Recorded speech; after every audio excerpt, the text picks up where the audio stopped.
Have you ever wondered if hypnosis is qualified as holistic medicine or alternative medicine? And if so, where do holistic and natural medicine intersect in the values and philosophies with modern hypnosis? That's what I want to talk to you about today. I think it's going to be a really interesting subject because I think the people that are passionate about natural, holistic healing really need to consider how amazing hypnosis could be in helping them.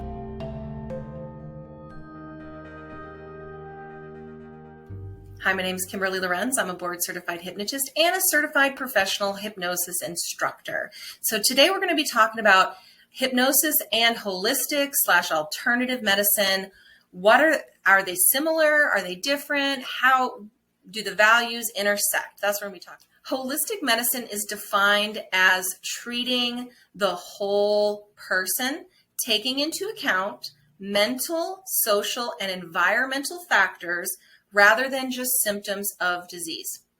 So let's talk about the philosophy of hypnosis and is it similar? So hypnosis is a modality that works most powerfully by gently moving aside resistance to change so a person can work in the subconscious mind where the beliefs, habits, and emotions reside and making healthy changes there, removing unhealthy beliefs, emotions, and habits, and programming that biocomputer with healthy things to not just treat symptoms, but it's often the symptoms that my clients approach me with. So symptoms of unhealthy mental beliefs and negative emotions is what people usually approach me with. So I think that hypnosis and holistic medicine have almost identical definitions. Really, hypnosis could be seen as a way to treat the whole person because we are identifying the symptom, which is the tip of the iceberg of the problem, but we are not saying, let's just treat the symptom. I treat my kind of hypnosis where I deal with root cause. We are looking at the whole person, all of their experiences through their whole life, mentally, socially, and environmentally, so that we can figure out what the unhealthy program is and reprogram it to be a healthy belief. So it's almost identical. Holistic medicine can be broken down into 10 principles. I actually have printed off this list from the Academy of Integrative Health. So starting with number 1, optimal health is the primary goal of holistic medical practice. It's the conscious pursuit of the highest level of functioning and balance of the physical environment, mental, emotional, social, and spiritual aspects of human experience, resulting in a dynamic state of being fully alive. This creates a condition of well-being regardless of the presence or absence of disease.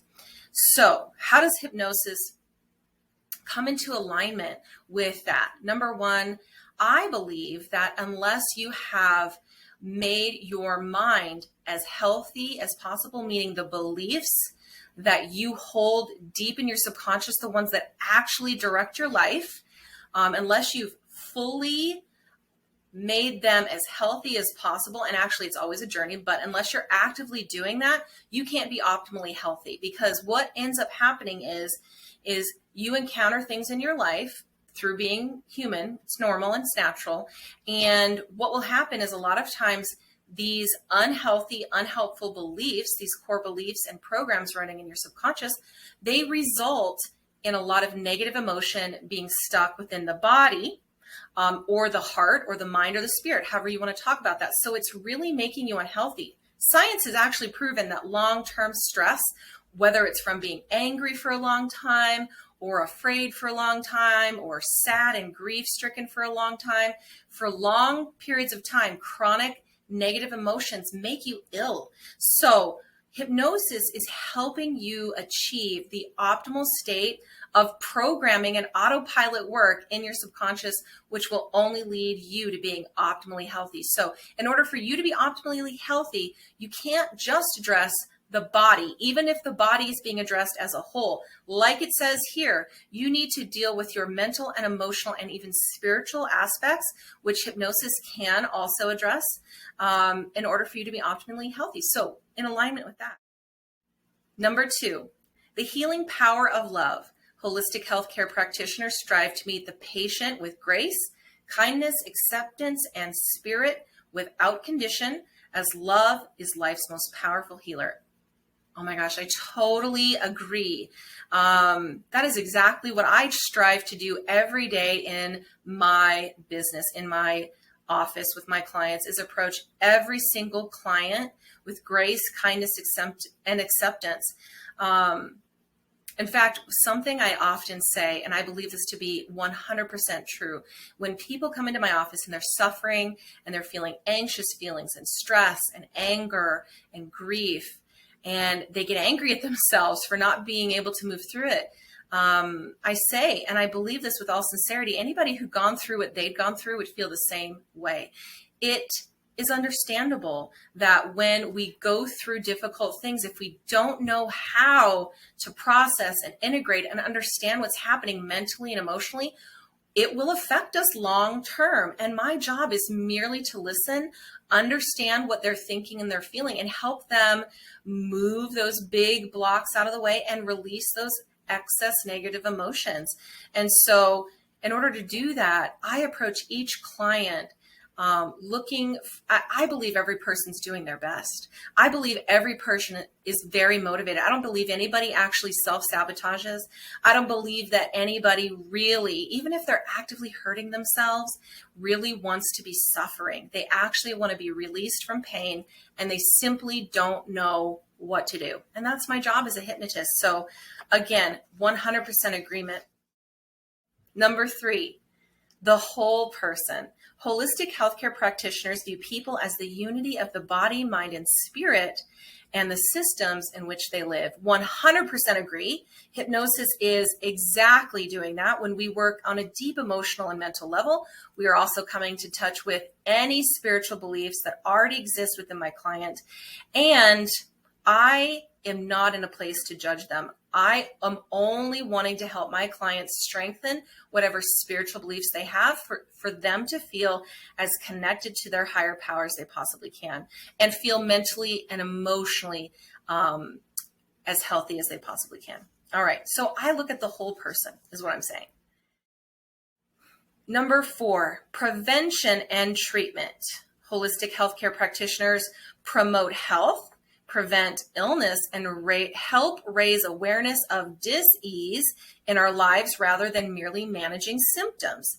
A holistic approach relieves symptoms, modifies contributing factors, and enhances the patient's life system to optimize future well-being. 100% agree. That's exactly what I'm trying to help my clients do when they work with me. I teach all my clients a very powerful and empowering kind of self-hypnosis that acts as antiviral software for their human biocomputer, their brain, their mind. So what happens is I am working to not just help with the symptom, but to prevent future mental bad programs. I wouldn't call them illnesses, because I don't believe that most of the time, I do not believe people are mentally ill. I believe they have emotional problems that are a result of the things that they go through. So I'm not a big believer in diagnosing, and I don't diagnose anyway. But what I'm saying is my type of self-hypnosis that I teach all my clients empowers them to prevent future bad programs, which lead to bad emotions or negative emotions that stay and cause stress and illness.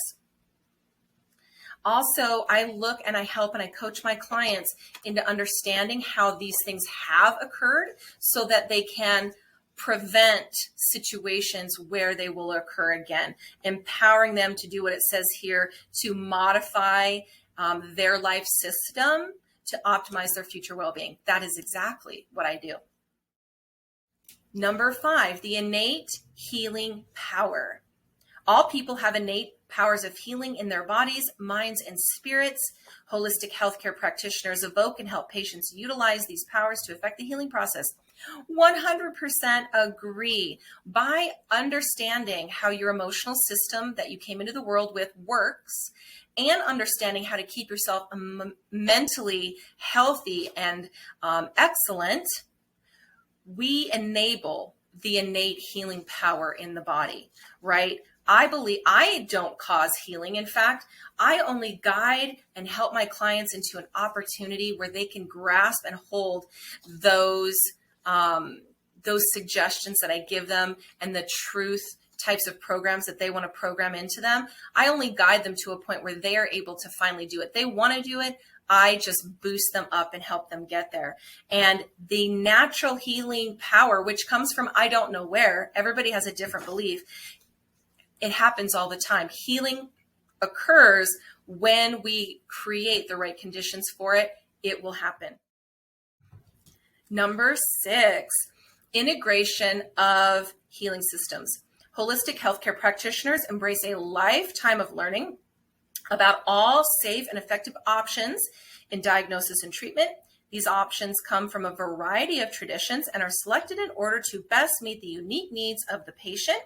The realm of choices may include lifestyle modification and complementary approaches, such as conventional drugs and surgery. So, number 1, I forgot to mention this, but I will say this up front. I do not have patients. I just have clients.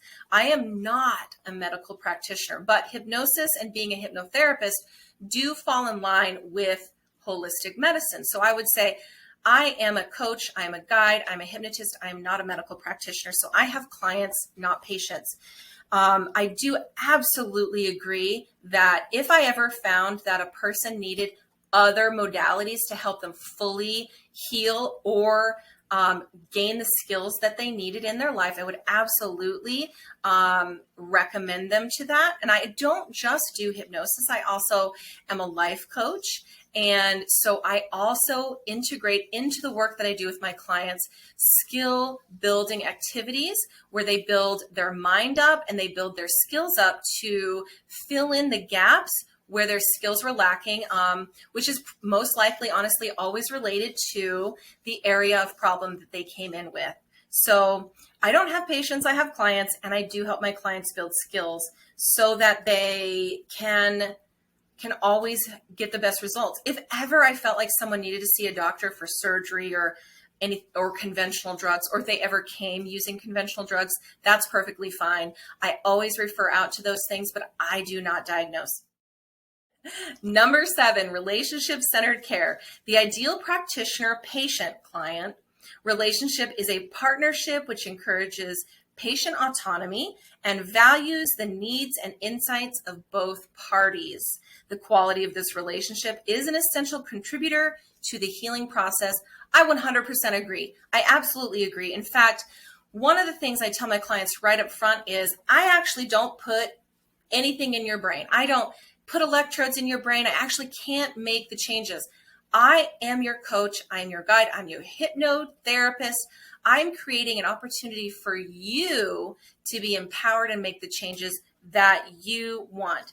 Meaning, you always have the option of changing the direction, not accepting any of my suggestions, telling me what you want more of, telling me what you want less of, telling me what you like, what's not working, all of that. It's an ongoing rapport building and understanding communicative relationship so that the client gets what they need. Because I'm not here to just say, hey, my way is the only and very best way. I don't understand the life experience of you, right? I have only experienced my life and vicariously what I've been told through all my clients and my loved ones. I know their life experience, but I don't know your specific life experience. So I always want my clients to communicate to me what they believe is in their best interest, so that I can help meet that need, because that's my goal, is to help my clients meet their goals, whatever it is. It only helps me and it only helps them. So I totally agree. Number 8, individuality. Holistic healthcare practitioners focus patient care on the unique needs and nature of the person who has an illness rather than the illness that has the person. Oh, I totally agree. Often I tell my clients to stop saying things like, my illness, I have this illness, and saying, I have this challenge in my life. Stop, number one, taking ownership of a problem. Set yourself free and distance yourself mentally and emotionally from having that, and understand that it's just a challenge before you, but it doesn't have to belong to you permanently.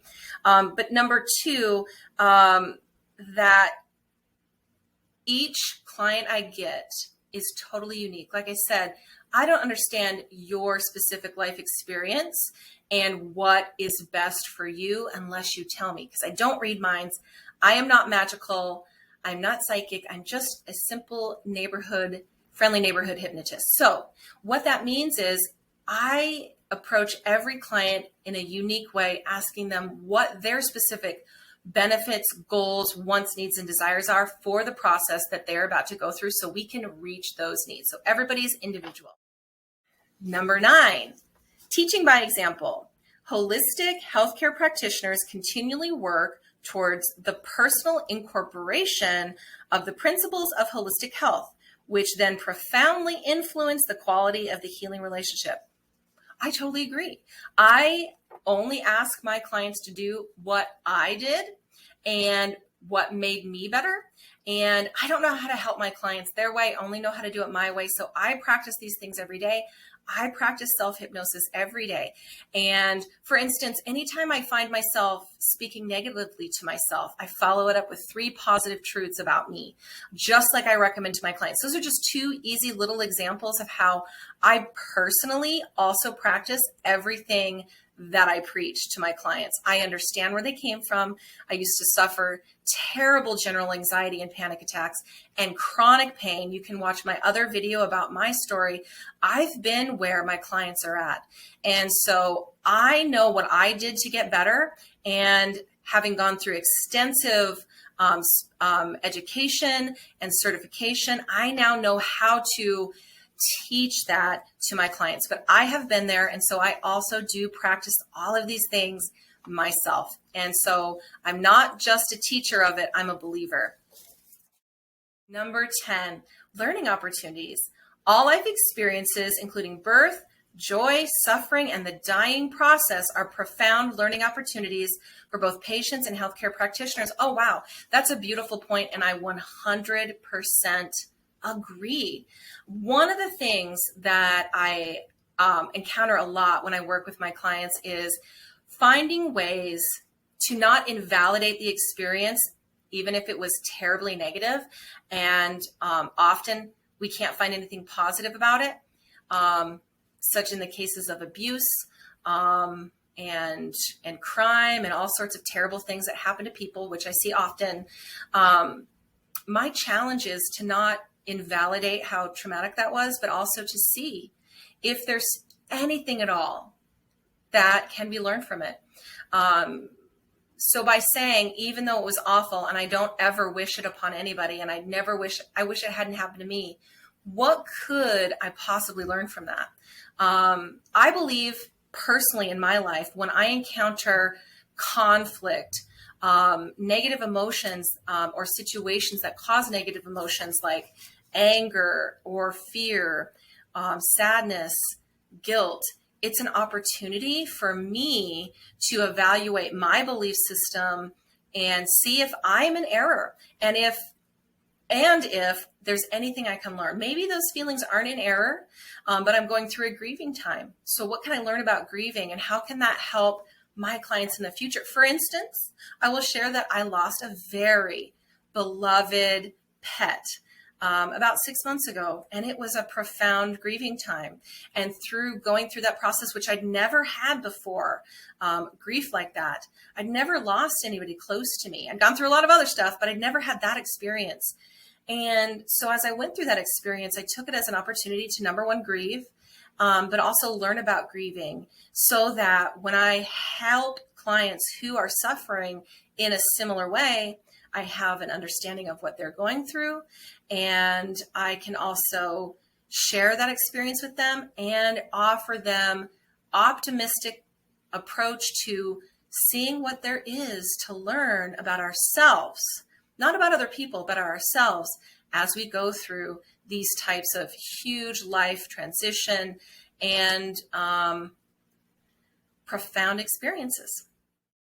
So I hope that helped you. That is the 10 ways, the 10 principles of holistic healing. And I think 10 ways that hypnosis and modern hypnosis philosophy and principles fall right in line with holistic healing. So if you are a person that's into holistic healing and you think I've got some habits or some mental processes that are not helping me anymore, or I'm weighed down by a lot of emotional baggage and I want to really set it free, hypnosis is probably a really good option for you. The only way to find out, though, is to schedule a complimentary consultation with me. I'd absolutely love to talk to you about what you're going through and see if we can be a good fit and work together. You would simply just have to go to my website, lorenzhypnosis.com, and go to the schedule tab and schedule a complimentary 30-minute consultation with me. No obligation, no charge. I am there to offer information only. Information should be free. So you get to see what it is I do and if it's a good fit and if you like me. So that's how you do that. Please like and share and subscribe to my channel. Join me on all the other social media platforms. I'm on Facebook.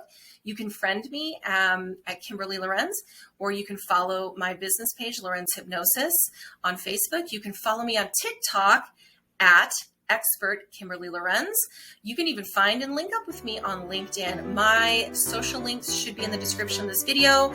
Again, thank you so much for being here. Please subscribe. Please like this video. Have a great day.